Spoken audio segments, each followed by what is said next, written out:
Hello student, आपका स्वागत है हमारे YouTube channel mathematics Akshay Kumar में। क्लास 10th वाले बच्चों के लिए लेकर आए हैं 20 objective question, very most important question जो कल के एग्जाम में पूछा जा सकता है, जो आपके लिए सहायक हो सकता है। तो आइए हम इस क्वेश्चन को देखते हैं। पहला क्वेश्चन दिया है बेटा, ऑब्जेक्टिव क्वेश्चन का पहला है, परिमेय संख्या क्या होगी। परिमेय संख्या होगी √2, √3, √9, √7। ये बताओ बेटा, अंडर रूट से बाहर कौन कौन निकल सकता है। सिर्फ √9 भाई निकलता ये भी है, लेकिन इनका मान जो होता है वो शांत अशांत के मंत्रों में नहीं रहता है, ये शांत नहीं होता है।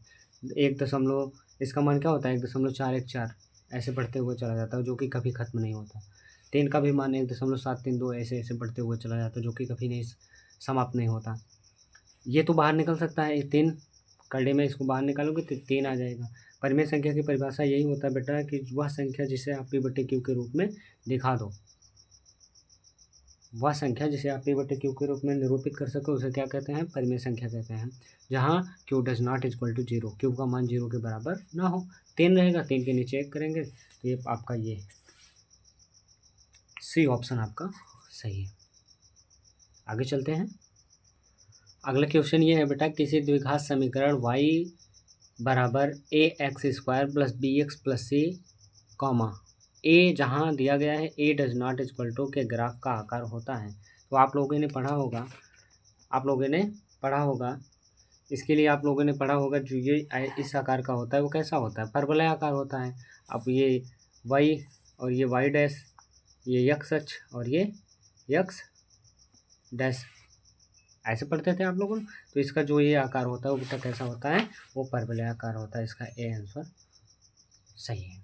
तीसरा क्वेश्चन है, समीकरण निकाय x/a बराबर y/b comma ax plus by बराबर a² प्लस b² में y का मान होगा। तो बेटा इस समय सॉल्व करने का नहीं है, आप समीकरण बना के सॉल्व करोगे तो ये आसानी से सॉल्व हो जाएगा। इसका जो राइट आंसर होगा वो बेटा बी होगा। क्या होगा, बी होगा। अगला क्वेश्चन दिया गया है कि यदि समीकरण x² - 4x प्लस a = 0 के कोई वास्तविक मूल नहीं है तो, कोई वास्तविक कहने का मतलब इसका कोई वास्तविक हल नहीं है, वास्तविक मूल नहीं निकल रहा है, तो इस a का मान क्या होगा, नहीं तो क्या होगा, a का मान क्या होगा। तो आप इसमें इसका राइट आंसर है a greater than equal to, कहने मतलब a जो a का मान है वो तो 4 हो सकता है या 4 के बराबर हो सकता है। इसका ये राइट आंसर होगा। आगे चलते हैं। इस सवाल में अनुक्रम में दिया गया बेटा √2, 2√2, 3√2 का 10वां पद होगा। तो आइए इस सवाल को समझते हैं। तो बेटा क्वेश्चन ये है 2√2 मतलब 2√2 कामा 2√2 कामा 3√2 का 10वां पद क्या होगा। आइए इस सवाल को हम समझते हैं। देखो जो बताने लायक रहेगा उसे हम बताएंगे। ए बराबर क्या है बेटा, √2। अगला कहने का मतलब ये पद है √2, 2√2, 3√2 ऐसे बढ़ता हुआ 10वां पद आपको निकालना है। कहने का मतलब ए बराबर √2, डी इक्वल टू कैसे निकलता है बेटा, a2 - a1। पहले दूसरे पद में से पहले पद को घटा लिया जाता है, तो इसमें √2 कॉमन मिल रहा है, 2 - 1 बराबर ये अभी आ गया √2। यहाँ तक समझ में आया। n बराबर क्या था, 10। तो tn बराबर आपको निकालना है a + n - 1 × d। इसी फार्मूले पर रख दो बेटा। t10 निकालना है, तो a का मान √2, n का मान 10 - 1, इसका मान भी √2। ये आ गया बेटा √2, ये आएगा 9 √2। तो ये आपका मान आ गया t10 आ गया 10 √2। अगर हम 10 को अंदर लेके जाएंगे, बहुविकल्पी में ये दिया है बेटा, मान जो आ रहा है अंडर रूट में आ रहा है। अगर हम 10 को अंदर ले जाएंगे तो बेटा ये हो जाएगा 200। इसका राइट आंसर कितना आ गया, 200। वीडियो पसंद आए वीडियो को लाइक शेयर ज़रूर करें। हमें थोड़ा भाई समय लगा, स्वास्थ्य खराब हो गया था, उस पर वीडियो नहीं बन पाया, इसके लिए हम क्षमा प्रार्थी हैं बच्चों के लिए। तो आप सेशन को ज़्यादा से ज़्यादा लाइक शेयर सब्सक्राइब करें। सुबह ज़रूर इस वीडियो को देख के जाना। हो सकता है 20 बहुविकल्पी में से आपको 5-10 बहुविकल्पी इसमें से पूछ सकता है, तो आसानी से आप एक बार देख लेना। हो सकता है 5-10 नंबर सुबह सुबह में अच्छा हो जाए। तो आइए देखते हैं। अगला क्वेश्चन है निम्नलिखित सारणी का माध्य होगा। देखो बेटा, ये वर्ग अंतराल दिया है, ये बारंबारता दिया है। आवृत्ति का मतलब ये बारंबारता दिया है, ठीक। ये वर्ग अंतराल है और ये आवृत्ति, और इसका क्या निकालना है, माध्य निकालना है। तो सिंपल है। इस सवाल में आप लोगों ने देखा होगा। आइए देखते हैं। यहाँ से समांतर माध्य निकालना भी सीखेंगे। बहुविकल्पी क्वेश्चन से भी यहाँ हम समांतर माध्य निकालना सीखेंगे। आइए देखते हैं। इसका ये क्वेश्चन है कि भैया 0 से 5, 5 से 10, 10 से 15, 15 से 20 और 20 से 25, शायद इतना ही है। अच्छा, 20 तक ही, सॉरी, इतना काट दो, यहाँ तक दिया है। और ये मान है 2, ये है 4, ये है 6 और ये है 10। ये सी आई वर्ग अंतराल है, ये आपकी बारंबारता है। आया समझ में? तो इससे पहले यक्स 1 निकालते थे। अब यक्स क्या है, इसमें मध्य बिंदु। अब इसका मध्य बिंदु आप निकालोगे। 0 और 5 को जोड़कर 2 से भाग करोगे। आप लोगों ने बचपन में पढ़ा है कि पहली संख्या और दूसरी संख्या पढ़ते थे ना, a+b/2। बीच की संख्या कैसे निकालते थे कि दो संख्याओं, अगर 5 दिया है और बेटा 7 दिया है, 5 दिया है और 7 दिया है, इनके बीच की संख्या निकालने का फार्मूला क्या था, 5 और 7 को जोड़ दो, 2 से डिवाइड कर दो, ये कट के मान हो गया। अच्छा, तो वैसे इसका भी निकालेंगे। इसका निकालेंगे तो बेटा 2.5 आएगा। भाई 2 से जोड़ोगे, 0 और 5 को जोड़ो तो 5 ही आएगा। 2 से डिवाइड करो, यह आएगा 2.5। अगला आ जाएगा तुम्हारा 7.5। अब इसमें कितने का अंतर है, 5 का जोड़ते चले जाओ, 12.5। यह आ गया 17.5। इसको जोड़ो बेटा, ये कितना आएगा, 22 आ जाएगा। और इसको जोड़ो, ये कितना आएगा, 5 5 10 5 15, 15 चौका 20 हो गया, 15 5 20 हो गया, ठीक। 7 2 9, 7 2 9, 9 2 11, 11 7 जोड़ो बेटा, 11 7 जोड़ो, कितना आएगा, सॉरी बेटा थोड़ा गलती हो गई है। इस मान को हम ऐड कर रहे हैं, ऐड इसको नहीं करना। अब इसको आपको एफ इंटू एक्स का मान निकालना है। इसमें इसका गुणा करेंगे तो ये आ जाएगा इतना। इसका करो, इसका करेंगे तो हो जाएगा 4 25 20 और 7 चौक 28 2 30, इतना आ गया। 6 पंचे 30, 6 दूनी 12, 12 3 15, 6 का 6 7, इतना हो गया। अब अगली बार करेंगे तो भाई इसका गुणा इसमें करेंगे तो ये डायरेक्ट हो जाएगा इतना। अब इसको जोड़ेंगे बेटा, इसको हम गलत बता रहे हैं तो इसके लिए सॉरी। इसको हम ऐड करेंगे, जब इसको ऐड करेंगे तो ये आ जाएगा 285, ये आ गया। तो आप लोगों ने पढ़ा है कि सिग्मा एफ एक्स बटे सिग्मा एफ किसका मान होता है, ये समांतर माध्य का होता है, ठीक। किसका होता है बेटा, समांतर माध्य का होता है। हेड राइटिंग पर आप लोग नहीं जाएंगे, आज आपको सिखाना है, अंतिम प्रहार है, समझ के जाना है यहाँ से। इसमें जब भाग करेंगे तो बेटा 22 से इसमें भाग करेंगे तो 22 से 22, 22 दूनी, इसके बाद यहाँ बचेगा कितना, यहाँ बचेगा 6, 65 हो जाएगा, 22 दूनी 44, 12 दशमलव कुछ आ रहा है तो इसका मतलब 12.95 ही आपका राइट आंसर होगा। आया समझ में? आगे चलते हैं।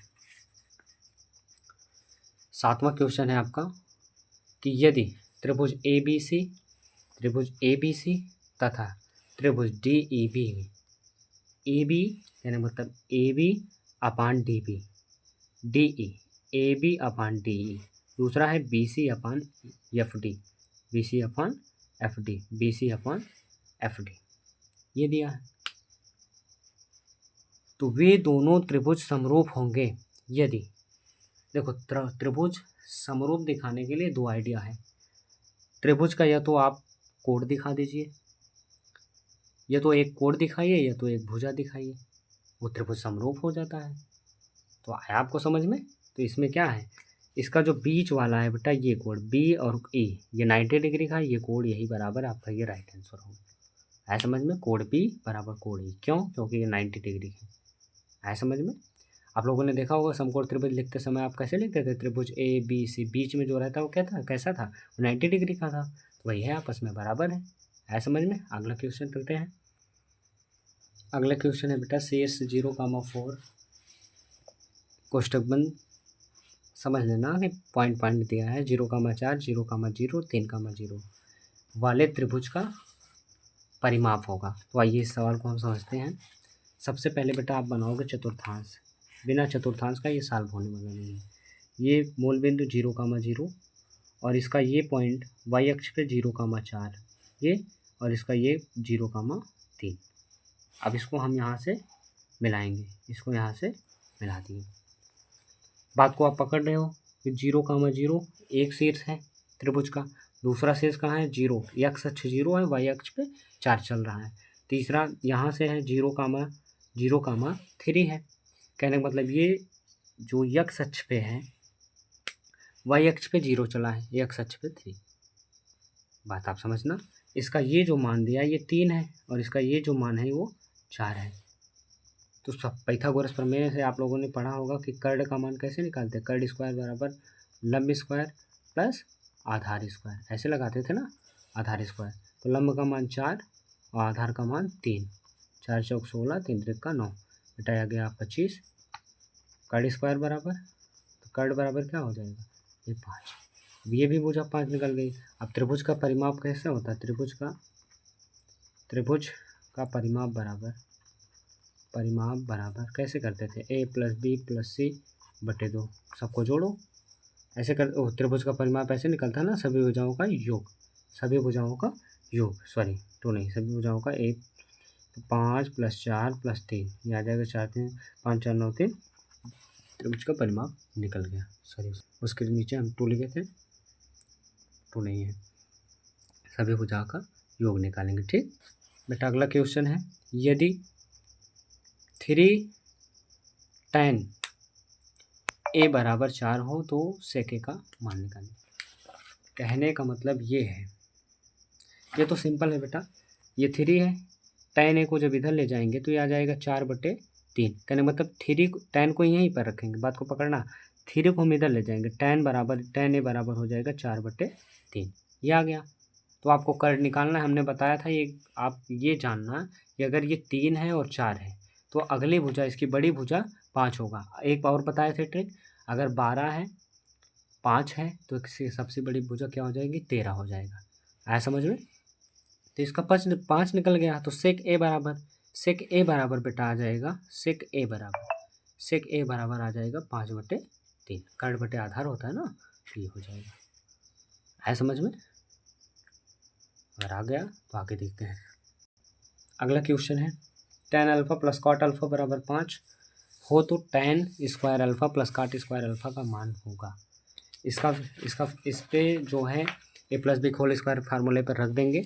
देखो कैसे रखते हैं, a प्लस बी का होल स्क्वायर बराबर क्या होता है, a square plus B square plus 2ab, ये होता है ना बेटा। कहने का मतलब ये मान लो tan अल्फा है ये, और ये tan बीटा है, मान लो सिर्फ। कहने का मतलब इसका ये है कि यहाँ 5 रखेंगे, ये हो गया tan अल्फ़ा, डायरेक्ट कर रहे हैं, tan स्क्वायर अल्फ़ा और tan square beta plus 2 tan alpha और अपान tan अल्फ़ा, बीटा अल्फ़ा ही है, तो ये tan से कट गया। अब यहाँ जो मान आया है ये 25 हो जाएगा, ये आएगा 3 घट जाएगा, 2 आके घटेगा तो ये आएगा 23, 2 आएगा ना प्लस इधर आएगा 23। आया समझ में। शॉर्टकट में जानो, इसमें विस्तार से पढ़ने की कोई ज़रूरत नहीं है अभी। तो इसमें क्या आ जाएगा बेटा, ये आ जाएगा, सॉरी काट अल्फा है, इतना समझना आप। इसमें क्या है, बात को पकड़ना, कुछ नहीं करना था, tan डायरेक्ट बताना, tan अल्फा और ये काट अल्फा, इसी में दिक्कत हुआ था। स्क्वायर जब रखेंगे बेटा ये आएगा tan square alpha plus cot square alpha. अगला जो आएगा 2 tan अल्फा अपान 1 अपान tan अल्फा, काट अल्फा था उसको पलट देंगे, ये हो जाएगा, इसको इधर लाएंगे, 5 × 25 माइनस 2, ये आ जाएगा बेटा 23। तो आपका 23 राइट आंसर हो जाएगा, 23 राइट आंसर। अगला है साइन थीटा बराबर कोसेक थीटा, तो 0 का जो मान है वो थीटा और π/थीटा के बीच में रखना चाहिए, 0 और थीटा और π/बीच में। तो इसके बहुत सिंपल है, बहुत लंबा जाएगा, तो इसके लिए हम निकाले थे, ये जो होता है इसका जो मान होता है कोसाइन थीटा और कोसेक थीटा कब बराबर होता है, इसका मान 45 अंश पे बराबर होता है। 45 नहीं बेटा, 45 नहीं, सॉरी उसके लिए नहीं, पाई का मान 180 अंश होता है। अब इसको अगर हम विस्तार से आपको बताना चाहें तो हम बताते हैं आपको। आइए देखें ये सवाल। बेटा ये क्वेश्चन दिया है, साइन थीटा बराबर कोसेक थीटा, ये दिया है ना, इसको लिख सकते हैं साइन थीटा बराबर 1/sin थीटा। भाई कोसेक को उल्टा करेंगे तो ये हो जाएगा साइन स्क्वायर थीटा बराबर 1, साइन स्क्वायर थीटा बराबर 1। इसी को हम लिख सकते हैं बेटा, sine square theta is equal to sine π/2 का होल स्क्वायर। आइए 90 का मान 1 हो जाएगा, 180 तो कटेगा इतना हो जाएगा। तो इसका ये मान होता है भाई ये साइन स्क्वायर थीटा बराबर साइन स्क्वायर अल्फ़ा। इसको अल्फ़ा के बराबर मानेंगे तो इसका फार्मूला होता है बेटा n pi plus minus alpha, n pi plus minus alpha. इतना समझ में आया? इतना समझ में आया ना? तो ये हो जाएगा बेटा sine square theta equal to sine square pi by 2। तो theta is equal to n pi plus minus pi by 2। अगर n का मान हम जीरो रखें, n का मान अगर हम जीरो रखते हैं तो इसका जो मान हो जाएगा थीटा इज इक्वल टू पाई बटे 2 बचेगा। नहीं समझ में आया तो आप एक बार फिर से देखिए। साइन थीटा बराबर कोसेक थीटा दिया है, साइन थीटा का उल्टा जो होता है 1/sin साइन थीटा, इसका मल्टीपल किए इतना हो। साइन स्क्वायर थीटा को क्या लिख सकते हैं, इसी को जो इधर एक को हम क्या लिख सकते हैं साइन पाई बाई 2 का होल स्क्वायर। 90 अंश हो जाएगा। 90 अंश अगर यहाँ पाई पाई पर कटेगा 90 अंश का होल स्क्वायर, एक 90 अंश का मान 1 होता है, वर्क करोगे तो एक ही आएगा। तो इसका ये हो जाएगा साइन स्क्वायर थीटा बराबर साइन स्क्वायर अल्फा। तो फार्मूला बना ना इधर अलग अलग, इसका थीटा का मान अलग है, इसमें थीटा है, इसमें थीटा का मान अलग है, तो इसका फार्मूला होता है n pi plus alpha, n pi plus alpha ये फार्मूला होता है। तो साइन स्क्वायर थीटा बराबर sine square alpha, sine square alpha कहने का मतलब इसको हम साइन स्क्वायर पाई बाई 2 के मान में रख रहे हैं ना। तो n बराबर थीटा बराबर हो जाएगा n pi plus minus pi by 2। अब n का मान अगर हम इसमें जीरो रखेंगे तो बेटा थीटा का मान हमको निकालना है। थीटा इक्वल टू आ जाएगा pi by 2, theta equal to pi by 2। आगे चलते हैं। अगला क्वेश्चन है बेटा sine theta minus cos theta बराबर 0। तो साइन घाते 4 थीटा प्लस कास 4 थीटा कहने का मतलब इसको क्यूब के बारे में, जैसे क्यूब था साइन घाते 4 थीटा प्लस कास घाते 4 थीटा का मान क्या होगा। तो इसका जो मान होगा राइट आंसर 1/4 होगा। आया समझ में? अगली बार चलते हैं इधर, थोड़ा जल्दी करेंगे, समय ज़्यादा लग रहा है इसमें। एक बिंदु क्यू से एक वृत्त पर स्पर्श रेखा की लंबाई 24 सेंटीमीटर और क्यू वृत्त के केंद्र से दूरी जो है वो 25 सेंटीमीटर। तो वृत्त की त्रिज्या होगी। एक बिंदु क्यू से एक वृत्त पर स्पर्श रेखाओं की जो लंबाइयाँ हैं वो कितना है 24 सेमी। 24 सेमी निकला है। कितना लिखना है बेटा 24 सेमी। तो इसके लिए हम एक बिंदु मानेंगे, एक बिंदु क्यू से एक वृत्त पर स्पर्श रेखा की लंबाइयाँ। आइए इस फिगर को हम बनाएंगे और समझेंगे। जैसे एक क्यू बिंदु है और ये एक वृत्त है। अगर यहाँ क्यू बिंदु से अगर इस पर हमें एक स्पर्शी खींचना है तो इसकी जो लंबाई है वो 24 सेंटीमीटर है। ये जो लंबाइयाँ हैं इसका अगर मान लो कुछ भी है, क्यू कुछ भी मान लो, ये क्यू से हम खींच रहे हैं ओ पी मान लेते हैं, ठीक। इसकी जो स्पर्श रेखाएँ हैं ये आपस में बराबर, ये भी 24 है। तो इसकी जो ये यहाँ से इसके केंद्र से ये जो दूरी है इसी को आपको निकालना है। हाँ फिर से एक बार पढ़ते हैं। अच्छा वो दिया है वृत्त के केंद्र से जो दूरी है वो 25 सेंटीमीटर। ये जो पिन पॉइंट दिया है इसकी जो मान है 25 सेंटीमीटर। तो इसी का मान निकालना, ये बन गया 90 अंश का कोण। बेटा उसी फार्मूले से लगाओ कि कर्ड स्क्वायर बराबर लंब स्क्वायर प्लस आधार स्क्वायर। आपको त्रिज्या निकालनी है बेटा, आधार का मान निकालना। मान लो एक मान निकालना है 25 का वर्ग माइनस 24 का वर्ग। इसका होता है बेटा 625, इसका होता है 576। तो बेटा आएगा यहाँ आ जाएगा 49 बचेगा। तो इसका मान हो जाएगा 7। तो ये आपका 7 राइट आंसर। बेटा जल्दी की वजह से आपको डायरेक्ट बता रहे हैं, कोई दिक्कत नहीं, आगे चलते हैं, ठीक। अगला क्वेश्चन है आर त्रिज्या वाले वृत्त के उस त्रिज्यखंड का क्षेत्रफल ज्ञात कीजिए जिसका कोण थीटा होगा। वृत्त है, अब वृत्त की जो क्षेत्रफल होता है बेटा वो कितना होता है, पाई आर स्क्वायर होता है। अब आर त्रिज्या वाला है तो उसके लिए त्रिज्यखंड का क्षेत्रफल आपको निकालना है। किसका क्षेत्रफल निकालना है, त्रिज्यखंड का क्षेत्रफल निकालना है। तो इतना है, आप जानते रहो कि इसका जो फार्मूला होता है आप लोगों ने पढ़ा होगा, आगे आप लोगों ने ये पढ़ा होगा कि ये त्रिज्यखंड का जो क्षेत्रफल होता है पाई आर स्क्वायर थीटा बटे 360 अंश, यही होता है बेटा। और इसमें अब इसमें दिख नहीं रहा है पाई आर स्क्वायर थीटा बटे 360 अंश, ये तो दिख नहीं रहा है। तो इसमें देखो, थोड़ा दिमाग लगाओ। लगाने ये वाली बात ये है कि अगर हम इसको 2 से काटेंगे, यहाँ ये नहीं है, ये नहीं है, ये नहीं है, ये तो परिध वाला दिया है भाई। तो क्षेत्रफल का है, अगर क्षेत्रफल का निकालना है तो पाई आर स्क्वायर होता है वृत्त का क्षेत्रफल। तो इसमें देखेंगे 2 से अगर हम इसे काटेंगे तो ये आएगा 360 अंश।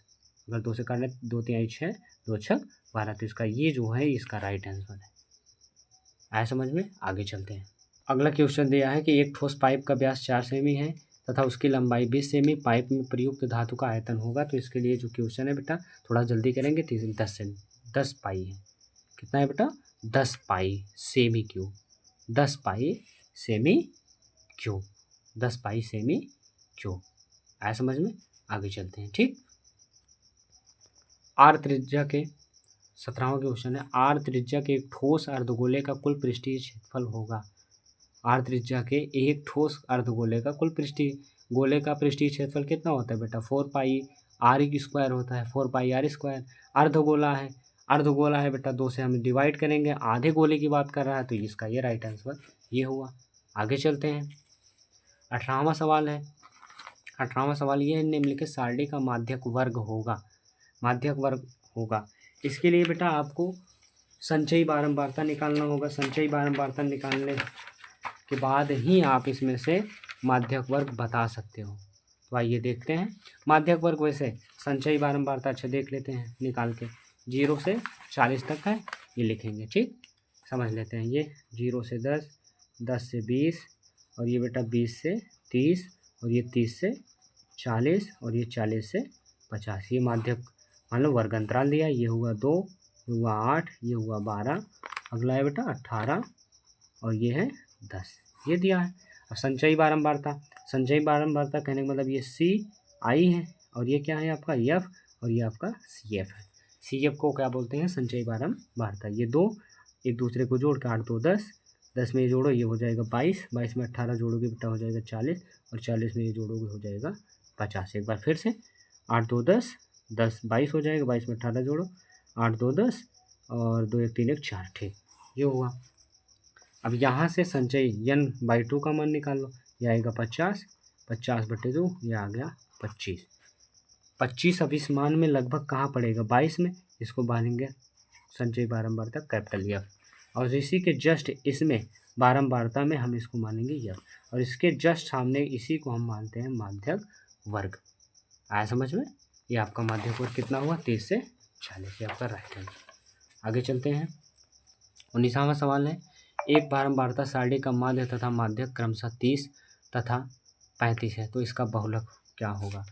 देखो बेटा आप लोगों ने ये कभी नहीं पढ़ा होगा, इसलिए ये पेपर में आ गया है तो आपको जानना बहुत ज़रूरी है, इसलिए हम पूरा बताएंगे कि बहुलक, बहुलक बराबर ये होता है बेटा, इसका फार्मूला होता है 3 माध्यिका माइनस 2 माध्य, समांतर माध्य जो बोलते हो आप, यही है इसका फार्मूला। तो ये माध्यिका आपको 35 दिया, 3 × 35 माइनस 2 × 30, आया समझ में। ये 35 दिया, 35 दिया होता है बेटा 105, 3 × 5 15, 3 × 3 9 10, 105, 30 दूनी 60, ये आ गया बेटा 45। अब इसमें देखते हैं 45 है कि नहीं, ये है 45 का राइट आंसर। ठीक, आगे चलते हैं।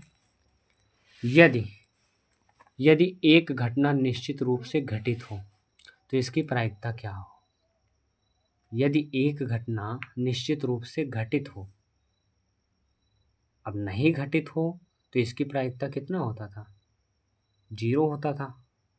अब यदि एक घटना निश्चित रूप से घटती है तो इसकी प्रायिकता क्या होगी। इसमें बेटा ये था कि यदि एक घटना निश्चित रूप से नहीं घटती तो इसकी प्रायिकता 0 थी। अब यदि एक घटना निश्चित रूप से घटती है तो इसकी प्रायिकता क्या होगा 1 होगा। इसकी प्रायिकता क्या होगी 1 होगी। तो वीडियो पसंद आए तो वीडियो को लाइक शेयर सब्सक्राइब करें। धन्यवाद। सुबह सुबह इस वीडियो को देख के जाना, हो सकता है यहाँ से 5 नंबर 10 नंबर पूछ सकता है। तो स्वास्थ्य खराब होने के कारण मैं वीडियो नहीं बना पाया। मैं अपने बच्चों से क्षमा प्रार्थी हूँ, हाथ जोड़कर क्षमा मांगता हूँ। अब जैसा भी है आप लोगों ने साल भर जो पढ़ा था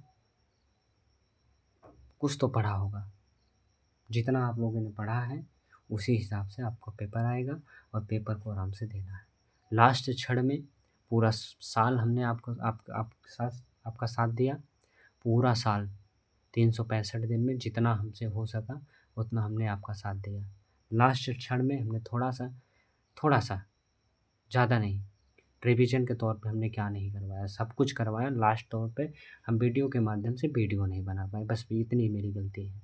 इसके लिए हाथ जोड़कर आपसे माफ़ी मांगते हैं। लेकिन फिर भी आज 20 क्वेश्चन हम करवाए हैं और हो सकता है करवाएंगे, लेकिन आप लोगों के पास समय नहीं है।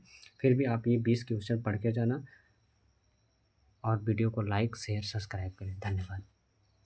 अब इससे ज़्यादा हम कुछ और नहीं कहेंगे, समय ज़्यादा जा रहा है। ठीक, धन्यवाद।